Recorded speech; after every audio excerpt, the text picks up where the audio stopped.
اعوذ باللہ من الشیطان الرجیم بسم اللہ الرحمن الرحیم۔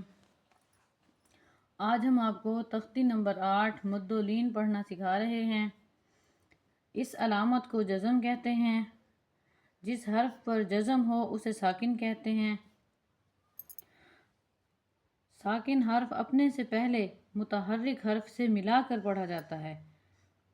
الف سے پہلے زبر ہو تو الف مدہ ہوگا، جیسے با الف زبر با، واو ساکن ہوگا۔ واو سے پہلے اگر پیش ہوگا تو واو جو ہے با وا پیش بو اس طرح سے پڑھا جائے گا، واو ساکن ہوگا۔ یا سے پہلے جو ہے اگر زیر ہوگی تو یا بھی ساکن ہوگی، تو اس طرح با یا زیر بی، اس طرح سے آپ اس کو ادا کریں گے۔ حروف مد